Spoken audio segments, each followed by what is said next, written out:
Welcome to Driven By Dreamz. Today's guest is Mehran Sorourian, an award-winning public speaking coach, TEDx speaker coach, and founder of Youth Speakers Lab. Originally from Iran, Mehran immigrated to the United States with limited English and a single entry visa, and went on to build not just one, but two ventures rooted in communication and empowerment. She's a master at helping entrepreneurs and thought leaders find their voice, own their story, and speak with confidence, whether on stage, in a pitch, or through her own top 5% podcast, Immigrant Conversations. From biotech labs to the world of storytelling, Mehran brings a unique blend of structure, empathy, and impact to every conversation. If you've ever wondered how to use storytelling to grow your business and amplify your message, you're going to love this episode. Hi, Mehran. It's great to meet you. Hi, it's great to meet you as well, Anishka. I'm really excited to learn more about you and your journey. Thank you, and I'm honored to be here, and I'm excited to share with you what my entrepreneurial journey has been like. I'm Mehran, and I'm an immigrant. I came to the States in 2001, and I've been here for the past 24 years. I learned English here. I attended colleges. I did my bachelor's and master's in biology. And, after working a few years in biotech industry, I realized that this is not it. And that's where my entrepreneurial journey began. That goes back a while ago, 2016. And that time I had a really good job, a cushy income, and I was contributing to a very heartwarming program. I mean, it was, I was working on a rare disease. And our team was working on developing a drug. And interestingly, a few months back, I learned that drug that we with the team, we validated and we created the system for it, just got into market, and that's exciting. But I knew this wasn't something that I was looking to do long term, and that was my pivot. I started looking into what are some things that I wanted to do, and it was just it was on a straightforward journey. It was very zig and zag, trying to figure things out. But what I knew was I wanted to work in communication, because as an immigrant, one of the things that we struggle with is communication, especially when you add the layers of cultures and all the things that were taught to us, and the judgments that we have about our language and about who we are and our identities. Like, I knew that that's something that connects with me. So I started working as a communication coach of course I did the trainings and all of that, but I started working as a communication coach for some good eight years, before recently pivoting to youth and empowering our youth to speak with confidence. So now I'm a founder of Youth Speakers Lab, and I'm excited to support the youth and the journey that I've been on. That's amazing. So, how's your experience as an immigrant shaped the way you approach entrepreneurship? I think, such a great question. I think as an immigrant, we learn to be resilient. We learn to be adaptable. We learn to always try to find the silver lining and push through. And regardless of the income, regardless of what we are getting in terms of money, we learn to persist. and that grittiness really supports us in this journey. And I think there is a reason that many immigrants are entrepreneurs. I mean, not only because they face a lot of challenges in the work environment regarding, their degrees and, their languages and their identities. Not only they face that problem and then they pivot toward entrepreneurship, but I think it's part of being an immigrant. You already have a lot of those skills, and that shapes your journey, and that empowers you to succeed in that path. You mentioned you came to the US around 2001, so that must have been a tough time, right around 9/11, right? Yes. That was actually my husband. So I came with my husband. My husband was supposed to, I live in Iran, right? I used to live in Iran, and we don't have an embassy in Iran. So we have to go to a secondary country, which is usually Dubai. So we go to Dubai and we get our visas. They stamp my visa immediately, but because for men there's a additional security process, he needed to go back and get his visa later, but I already had my visa on my passport. He goes to Dubai, and that is the day that 9/11 happens. Cool. So at that point, we didn't know, like, I had my visa. We didn't know if he's going to ever get the visa, because at that point, President George Bush called Iran an axis of evil. So we didn't know if actually Iran was involved. The rhetoric right all around it was that Iran is involved. And we were so scared what's going to happen to us. Like, we were married a year and a half prior to that. We were giving all our stuff away. We were getting ready, right? Because, like, we were going to get the visa and leave. Now I'm living with my parents. He was living with us, sold everything, and he doesn't have his visa, and we don't know if he's going to get it or not. But luckily, after 24 hours, the embassy opened and he got his visa and we came.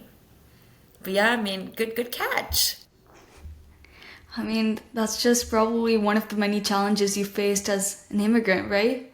That's Yes, I think being an immigrant has many challenges. I think right now we see part of it, that constant uncertainty, constant worry that can I stay here, and if I stay here, can I belong or not?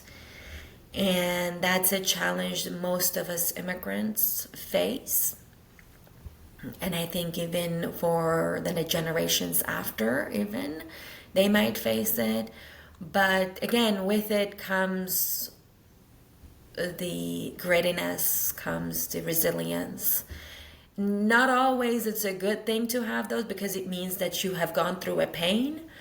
But as I said earlier, immigrants usually try to find a silver lining. And that's a silver lining, being an immigrant.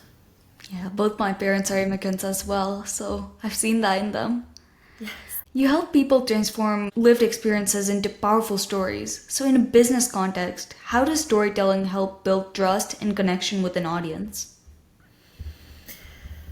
Storytelling, when we tell a story about our brand, when we tell a story about who we are, we automatically connect. I think as beings, we learn to tell and hear stories. And if this goes back to as humans were evolving, right? Around the fire, they would sit together and they would tell stories. And those stories not only brought the community together, but then also it connected them with one another. And during difficult days, or days that or celebratory days, right? They told stories, and stories is just part of us. And we do tell stories to our kids, but somewhere along the journey of growing up, we forget to tell those stories to other people, right? That's, I think, like you and I, we haven't met, but I think based on this connection, right, based on this very short time we have together and the story of me that you heard, you connect with me in a different level now. And I'm sure your audience do the same thing. Like the moment they hear the story of, you know, me coming to the States and that, like the 9/11 and its impact on my family and everything else, right? It impacts us. And when it impacts us, when it humanizes us and bring us together, it's the same thing for business, right? You're not only selling an item, you're selling you and what you bring to that person's life, especially if what you're selling is a service, right? If a person connects with me as a person, it's easier for them to purchase a service from me. If it's easier for them to connect with me and allow their kid to work with me, right? It's just it's as simple as that. And that's why I think it's part of the business, but then also as a community bringing us together, that I tell stories of immigrants. And if your parents are ever, you know, interested, I would love to have them on the podcast, because I think at the end of the day, us as community coming together is what make us succeed. And a lot of times these individuals that come on my show, they do share their product and their journey of, you know, their entrepreneurship. And sometimes they use it on their website to connect with their audience and their clientele, right, in a deeper, meaningful way. In situations like that, how do you balance vulnerability with professionalism when you're telling personal stories in business? The way that I do it, and I think everyone is different, the way that I do it, when something happens that impacts me, I think of it as a story. And I think it comes because I've been a Toastmaster for over 5 years, right? I think of every event as a story. And I start writing it down. I write it down, or I record it with as much emotion as I can, right? Describing what's happening. And then I sleep on it. And then I sleep on it some more. And I read it again. And I read it again. I think originally, I personally would never want to share a story as it happens, especially if it's painful and deep, and you know it exposes me something that I might regret later. Like, I never do that immediately. I would sleep on it.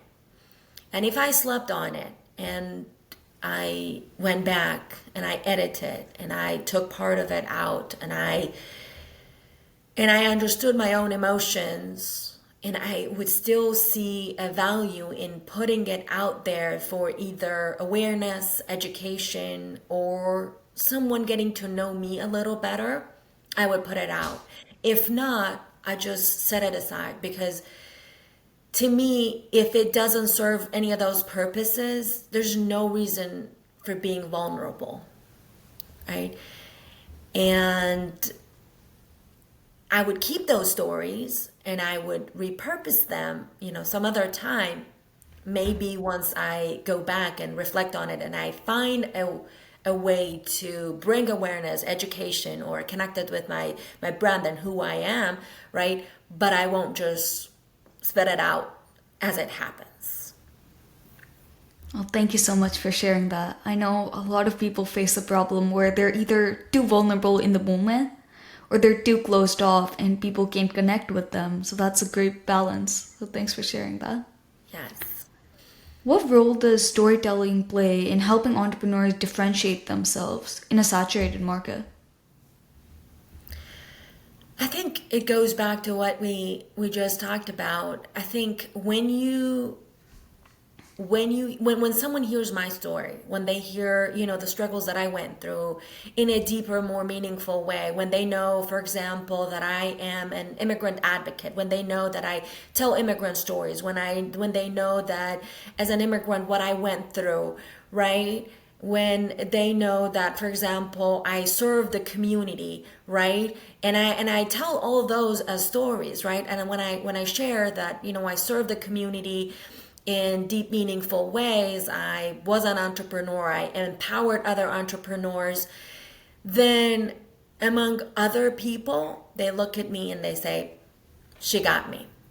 She gets me, she gets my child, she gets my journey in a way that no one else does.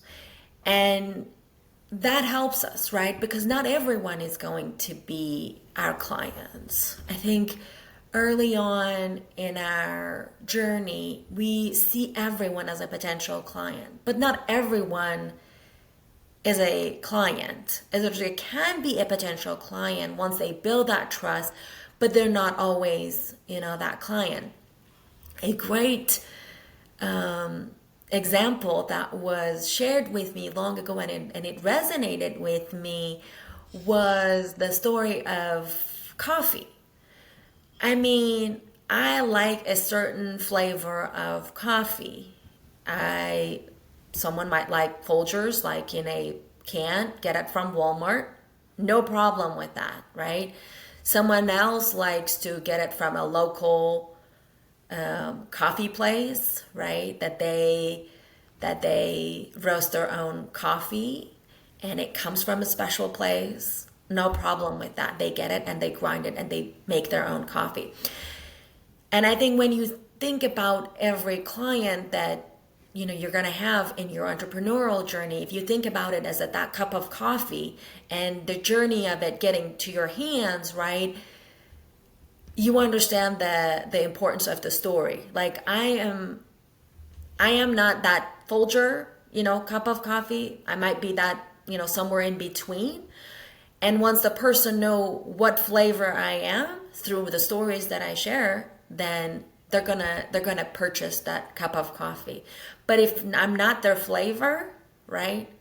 They'll never. It doesn't matter how much I lower the price. It doesn't matter how much I accommodate.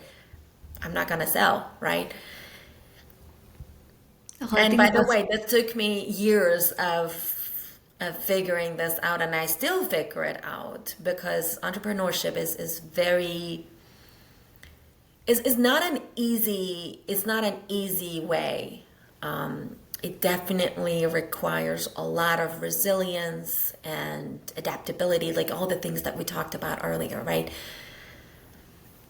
I think that's a great way to put it. So thank you. You mentioned that sharing multiple stories, and that's how people connect with you. When you're first meeting someone, you're putting yourself out there. How do you do it in a way to share a quick story, the best of all you have to offer? When you meet a person, I think most of us want to be listened to. I think the most powerful way is just to listen to them. I think that is something that we forget as a person. We want to constantly share, but everyone has something to share. And most often, I connect with people easier if I listen to them and what they are sharing with me. And then I use it to check on them, to connect with them further, right? And to build that relationship. But if I'm like in a networking event, and I want to meet people, it's funny because I recently did a training on that for new women in a group of women in science who were somewhat new in the field. And what we talked about is definitely having your elevator pitch, but putting a word, a hook, right, that would trigger or would want the other person would want to know more about you. So for example, if I came to you and I said, "Hi Anishka, I'm Mehran and I and I support youth in their public speaking journey, right? The fact that I talk about youth might trigger you because that's not something that you've heard in the past. That's not common, right? Or public speaking, right? But I could tell you with a story, right? If the other person has the patience or the time, you can always incorporate that. And this is the way that I say it. I say, you know, I was sitting in front of the TV watching the elections or that's one part of being an immigrant and speaking is that sometimes you blank out on the words. So apologies for that. I was sitting in front of a TV and watching the debate between Donald Trump and Biden, and it dawned on me that we have two older males competing for the highest office in the world, and where are our youth?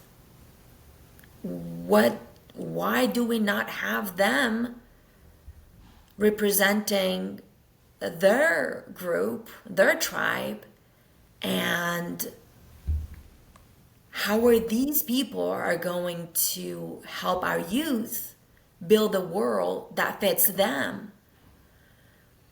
And that's the moment that I thought about empowering our youth. So you see, the first version, right, it was very quick to the point, but the second one, it connected with you because, as a youth yourself, you're like, you might be thinking, oh my gosh, like, the leaders, do they really represent me and represent what I value, right? Or what I look for in my future? Do they, like, their strategies, either one of them, right? We're looking across parties, which one of them really are going to support me and my future, right? And that might resonate with you better. That might resonate with your parents a little better, regardless of their background, right? I think to just empower youth with a little story, right? It resonates and we remember, right? It's easier for you to remember that story versus, the first one, hey, I just, did public speaking for youth, right? So I think it depends on the time we have, right? I usually start with listening, connecting, right? Just listening to the other person. And then I share myself, depending on if I see any potential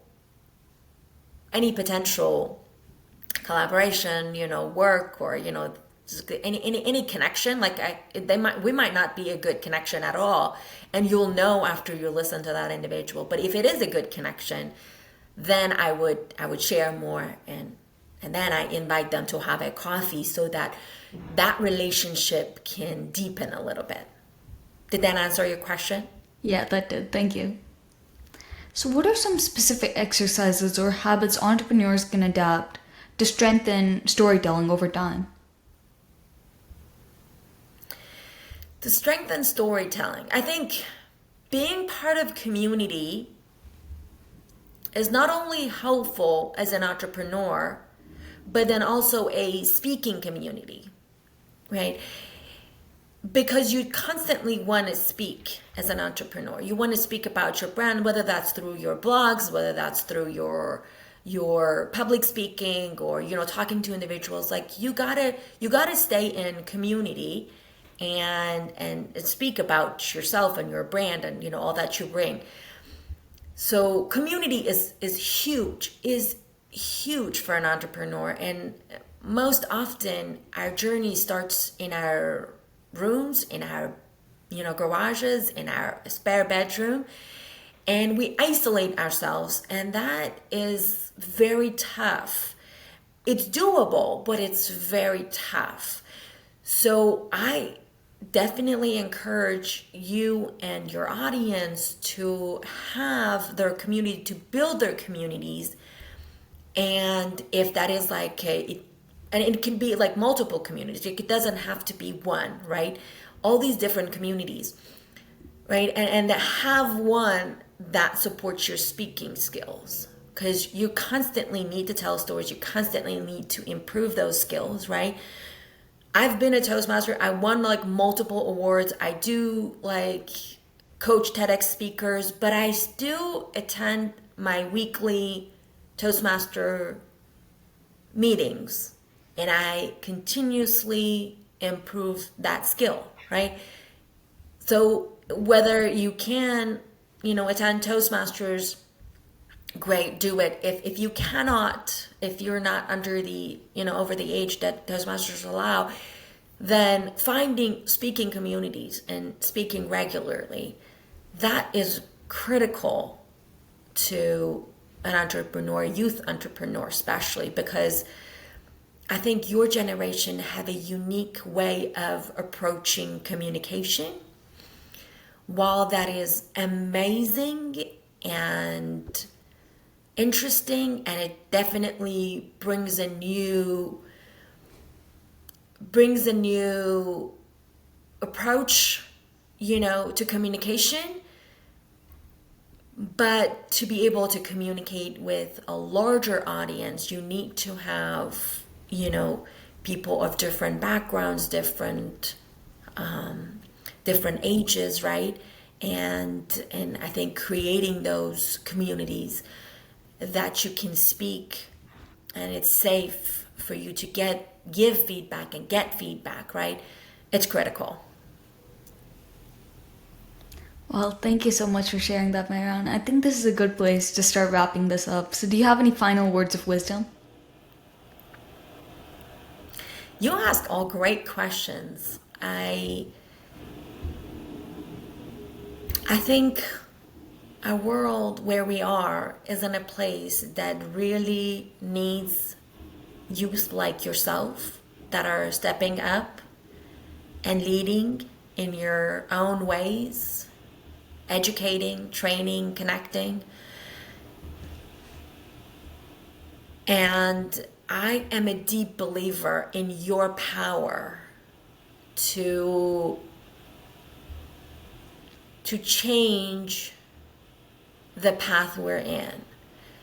As a parent of teenager, and as someone that, empowers other youth, I deeply believe in your power. Just ask us how we can support you guys, because we believe in your vision of the future, and we're here. I mean, most of us are here to support you to bring that to life. I mean, you guys are aware, you read more, you're very forward thinking, you are compassionate, you are connected, and you have a unique power compared to the generations previous to you. You just have to make sure that you don't get distracted constantly by social media and the pressure that it puts on you. You just trust the knowledge that you are developing, and that you're reading, and that you are building, and help you lead. That's all. Well, thank you so much, Mehran. I've really gained a lot from your experiences and your wisdom, so thank you. Thank you for this.